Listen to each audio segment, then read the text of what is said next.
Crime scene preservations for jails and prisons. Why do we need that? Well, we are a branch of the criminal justice system.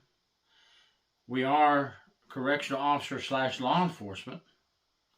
We do have a duty to keep our jails and prisons secure and safe. And we do have a duty to bring justice to anyone who commits a crime within our jails and prisons. Same as if they committed a crime on the street. We have a duty to bring them to justice. Hi, I'm Gary York, True Prison Stories. Please subscribe if you like this video. I want to talk today about securing a crime scene in a jail or prison and the importance of it. By securing a crime scene, we provide the court system with evidence that they can use that could lead to the conviction of a murder, an aggravated assault, a rape, all types of crimes that happen within our jails and prisons, just as they do on the street. You are the police of your city. Your city is your jail. Your city is your prison. A lot of stuff goes on in jails and prisons that people don't even realize on the outside. Only us that work behind those walls know all the things that go on behind those walls. And unfortunately, a lot of the incarcerated folks come into the prisons and jails and continue their crimes. The same crimes they do on the street. Attacking people, murdering people, smuggling drugs. And it continues. We have to be ready for it. Crime scenes. We preserve DNA, blood splatters, weapons, any evidence that can be used for prosecution. The state attorney loves nothing more than a well-prepared correctional officer that is sitting in a courtroom testifying on an inmate-on-inmate homicide, or God forbid, an inmate on staff homicide, and they have all their stuff together. The defense attorneys hate it when you have all your stuff together, obviously. We can preserve the body if it's a homicide, and the body itself, uncontaminated, can tell a lot and sometimes solve the crime. With evidence upon the body, hair, blood splatter from the attacker, all types of things, DNA from the attacker if it's a rape crime scene, anything like that. It's our duty to provide safety and security within our jails and prison institutions and to find the subject and successfully prosecute that subject. Yes, I'm looking down because I put myself together a little PowerPoint. Practicing on my YouTube with my new PowerPoint. But hey, it's good information. It helps us all. Something we need to know. How big can your crime scene be? Well, as far as the trail goes. Or as small as a jail-prison cell, or a jail cell or a prison cell. Could be the entire pod. Could be the entire dorm. Could be the entire recreation yard.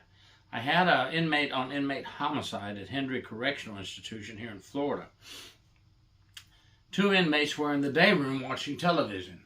One was in for murder, and the other, I can't remember what he was in for. I'm pretty sure it was drugs, because when we did the autopsy, he had no middle of his nose. And the medical examiner put a rubber hose through there and showed me. He said, that's too much cocaine. It ate away the entire middle of his nose, but that's another story. But what happened was he was heckling the other inmate who was in for murder, making fun of him and heckling him. And this other inmate quietly got up, never said a word, and left. And the inmate laughed and said something at him. And that inmate went to his cell and got a shank. Came behind this inmate, who was the joker, as I call him, grabbed him by the neck and put the shank right in his side. Well, he jumped up and blood splattered, and he ran down the hallway going to the outer door. It just so happened that it was open at this time for inmates to freely go from inside out to the rec yard. And blood was all along the walls, and he caught him in the hallway and stabbed him again. Still, he's surviving, and he made it outside of the dorm, yelling, "Help me, help me, help me." He got one more stab outside and fell to the ground in the nice Florida sand, face down, dead. The inmate nonchalantly hid the shank in some bushes next to the outside of the dorm, went back to his cell, and laid down in the same clothes he used during the murder, and blood-stained clothing, of course. Well, that crime scene is huge now. It had to be taped off. Well, everybody locked down, of course. Lockdown. Most prisons in that situation will lock down the entire prison, and that's what I recommend. This was done in this case. The dorm and the entire prison locked down. All witnesses separated, and removed out of that building and taken somewhere private so we can talk to them later. Medical, of course, is summoned, and we're looking for the suspect now, right? But right now, we're also taping off the crime scene. We don't want anybody to get in there. There's blood on the floors. I wish I should have got the pictures out and put them up in the corner here, but there's blood all over the floors, all over the wall, all outside. And the crime scene goes from the day room through the building, through the hall, and outside. All taped off, videotaped, pictures taken. So, the suspect is located. And what do we do when we locate the suspect? Well, we hold that suspect. And we're going to talk about that in a minute. But what I want to do now is the first officer on the scene, what they need to do. Okay, and I'm going to run a list down for you. And if I was actually standing in front of a class, I would go through each one of these with a little more detail. For this video, I want you to, listen to it on what you have to do, and you have to do some research, but I should cover just about everything.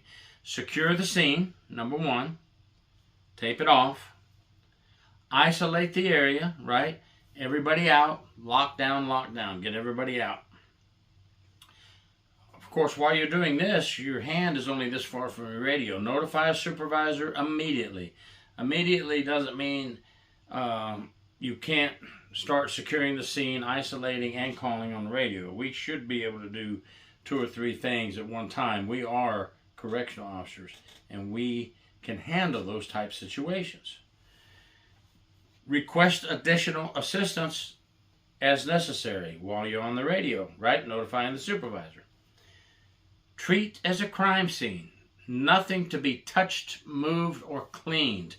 Please remember, nothing touched, nothing moved, and do not do like we did back in the day. Orderlies, get some bleach in a bucket. Let's get this blood up, No, leave it. We need everything there. Do not allow non-essential people in the area. Now, non-essential people are people that don't need to be there. You need an officer on the scene. You need necessary people to secure the crime scene. But we don't need a lot of people showing up to that dorm out of curiosity. Oh, what's that? Oh, look at that. Keep them out. Tell them, hey, man, I can't have all these people in here. You're going to have a scribe. Assign someone at that crime scene. In this case, you're going to have somebody that probably needs to be outside doing a log on the outside part of the crime scene to the entrance, and then another scribe doing the inside of the building crime scene. That would not hurt. Or just put one at the door to catch everybody, outside, inside. Your choice. Let your agency decide how they want to run that. We're short-staffed. We're going to get into how crime scenes can cause a big backup on everything we do at work. And short staffing doesn't help. All officers should start recording names of witnesses, times and dates when this occurred, time and date when the log was started, time and date of everybody who enters and their name. and evacuate and lock down the inmates. We talked about that. Non-security staff except for medical. Get them out. Get them out if they're there. They do not need to be there. No eating, smoking, chewing tobacco, or drinking anything around the crime scene. Just forget it. Don't do it. Remain on the scene until properly relieved, no matter what assignment you have on that crime scene. Document this incident via report. Okay? Your supervisors have a job as well on these crime scenes. It may be the supervisor or an assigned officer. Whatever your agency's policies tell you to do or the orders from your supervisors. But notifications go to medical services. We talked about that. Your immediate supervisor. We talked about that via radio. Health service administrator. The bureau captain. The department chief. Your major. Okay. Your public information officer. The inspector general office. Or your jail detective. Whichever you have. Or an outside agency you've called in. In Florida, we have the Inspector General's office respond, and the Florida Department of Law Enforcement must be notified of any death in a prison. And they will usually, in 99% of the cases, send an agent to go along with the prison inspector in a death case. Okay? Crime scenes. Respond. The word respond itself, the acronyms from the word respond are respond, evaluate, protect, observe, notify, and document. Crime scene respond. And every letter stands for what you need to do. Who's allowed in the crime scene? Well, medical personnel for life-saving measures, of course. The investigator assigned to the case, whether it be the inspector, the jail detective, or an outside agency that you called in to assist. State attorney investigator may show up on the scene too. Also, I had a case at Charlotte Correctional Institution where an inmate died in 4-point restraints. And not only did I respond to the scene, but Bob Howell from the Charlotte County State Attorney's Office responded to the scene as well. And the medical examiner's office responded to the scene. So you'll have outside agencies coming into these scenes. Everybody's logged in. I don't care who they are. The warden, the inspector, the governor of Florida or your state, they will be logged in. Crime scene technicians are allowed in, obviously. In many cases, it's the inspector doing the crime scene, collecting evidence, or FDLE will send in the Florida Department of Law Enforcement will send in their crime scene technicians, which is much better. I've done crime scene processing on a homicide twice, Charlotte and Hendry, and everything worked out well, thank goodness. And we even had training in collecting evidence from crime scenes with the Inspector General's office. Thank goodness they did that. They had the Florida Department of Law Enforcement come and teach us crime scene evidence collection. So there you go.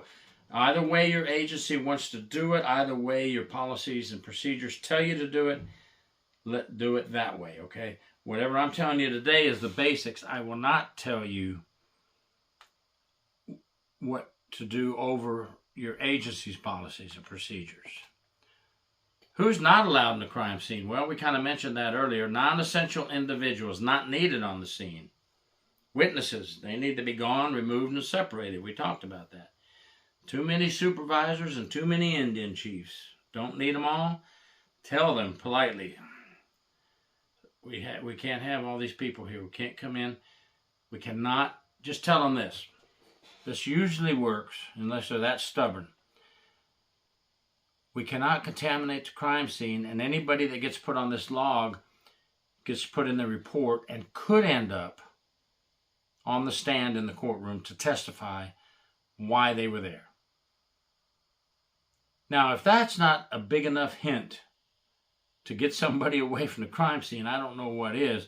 If you have to Get your supervisor involved. Say, hey, I'm trying to keep people out of this crime scene, boss, but some of these people want to override me. Some of them outrank me, boss, and I'm trying to keep them out of the crime scene. Let's teach everyone from the supervisors down to the front line why it's so important not to have so many chiefs and Indians on the crime scene. Suspect location. We told you we're going to talk about that again. Locate the suspect. Isolate the suspect. Do not allow him or her to shower. Inform the assigned investigator you've located the suspect.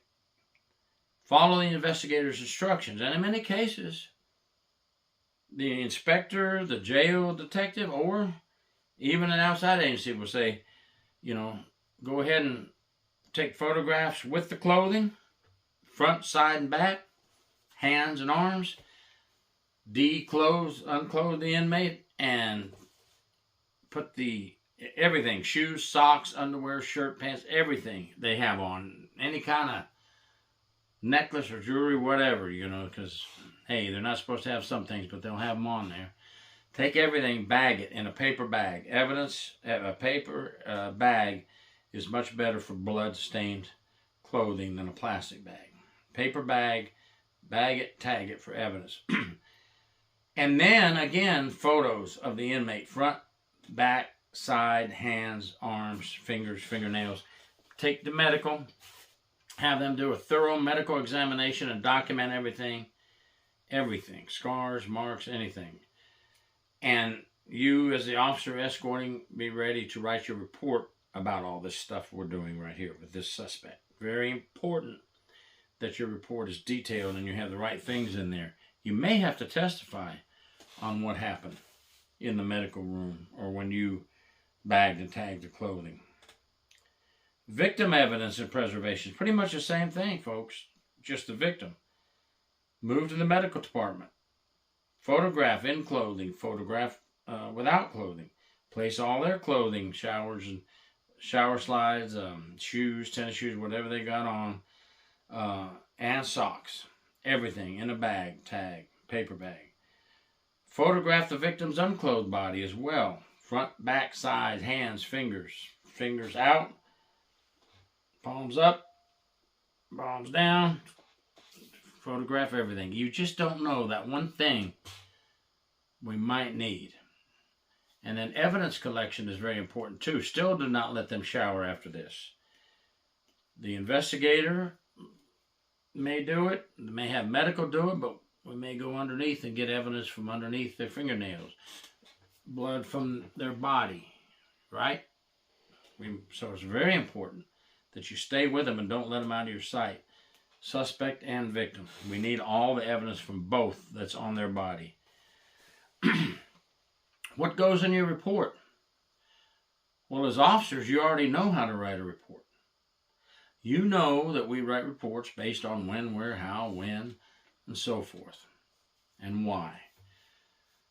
But, as in every report that could end up in a courtroom, we want you to be very vigilant in your report writing and be very detailed in your report writing when it comes to especially crime scenes. Okay? Anything removed from the crime scene needs to be in the report. I'm hoping nothing was removed from the crime scene. Remember, we said nothing is to be removed. But if you move something, now's not the time to hee-haw around and think, well, they won't know. That one thing that you remove from the crime scene might be the one thing that tells a story, that leads us to more evidence, that leads us to a suspect we have not found yet in some cases. Okay? Put in there if you move something. You're not going to get fired. You might get told, hey, don't do that again. Don't ever move anything from a crime scene. Come on now. Let's just be on the up and up on our reports at all times. Who did the documentation and logged in the people? Who was your scribe?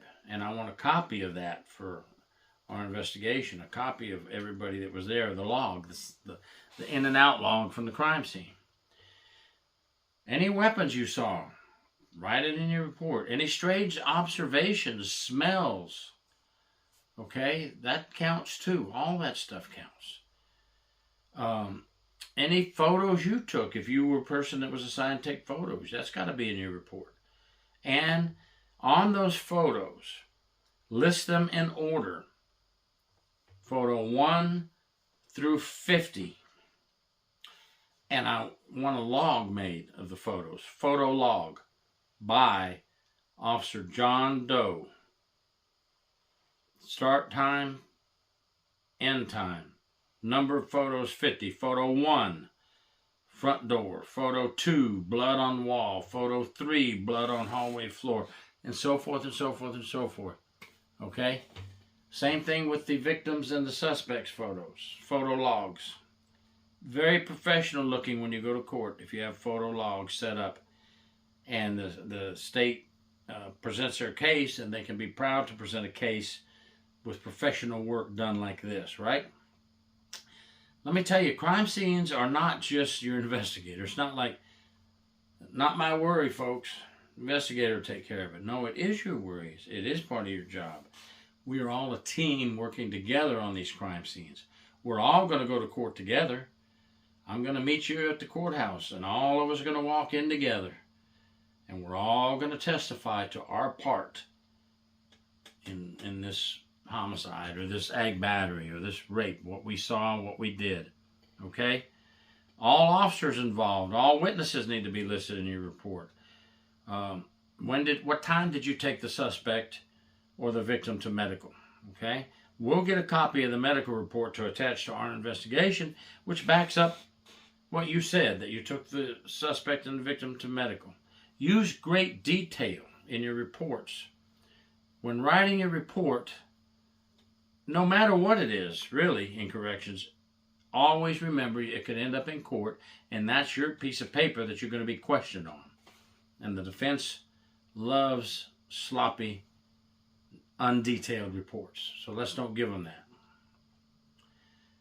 Normal operations are going to be delayed when you have to mess with a crime scene, right? When you have to secure a crime scene, a lot goes on. At a minimum, we're going to lock down the dorm, but in most cases, the entire prison. Jails could be a little different because they could be sectioned off with gates, like where I worked. We could section off the whole long hallway with a gate and just lock down the short hallway. These are dorms on each side of the short hallway, dorms on each side of the long hallway. You do it the way your policies and procedures tell you. You do it the way your supervisors tell you. Food for thought. That's why we do these classes, so we can figure out how we want to do this before it happens, not after, folks. Let's don't wing it. Let's do it. Let's learn these things before it happens. Areas are going to be delayed. Medical pass, medical and dental appointments, transports outside the prison, they're going to be canceled. Inmate movement stops. Feeding could get a little rough. Feeding may be delayed, and then you're going to have these other dorms at the prison and pods at the jail getting all upset, yelling, screaming, "Where's my food?" And you know that can cause a lot of issues. Be prepared. Be ready. Have a plan for that in case that happens. All recreation is obviously shut down. A lot of these things are obvious, what I'm telling you, but it's good to remember what we're going to have shut down and be ready to handle any situations from inmates becoming irate because they're not getting their normal routine, their normal feeding time, their normal rec time. They're going to lose out on these things today. Staff shortages, I couldn't say it enough. I think I've said it several times. They're really going to hurt us in these operations sometimes, but we've got to find a way to do it. Sometimes supervisors need to get out there and be on the line with us, and we know we have many supervisors that will do that. Many good, hard-working, team-playing supervisors out there. The key is to work together and have knowledge of everything I've discussed and get that crime scene processed quickly, but in a proper manner, in a correct manner, and get back to our normal daily operations. Nothing drives a defense lawyer more crazy that officers coming in to testify having a good answer and good written documentation of everything that went down, and they have nowhere to turn and nowhere to trap you and get you to say something to try to get their murdering client off the hook or their rapist off the hook. And it's their job. I know I say that a lot. The defense has a tough job, whether they're private defense attorneys or public defenders. They're attorneys, folks, just like your state attorneys, just like your private criminal attorneys. They have a job to do. Our criminal justice system gives everybody the right to a fair and impartial trial, jury of their peers, and representation. So I have a lot of defense attorney friends, just like I have a lot of state attorney friends. They're all doing their job, folks, just like us, right? So let's do our job and be professional, and we'll walk out of that courtroom with our heads up high. Knowledge is power. Work together as a team. Share your knowledge with each other. In corrections, we only have each other in most cases. Communication is the key. Talk to each other, learn, and know what to do before an emergency happens, not after. We want to make sure everybody goes home safe and always have each other's back no matter what. Thank you for your service. Stay safe. Gary York, True Prison Stories. Please subscribe.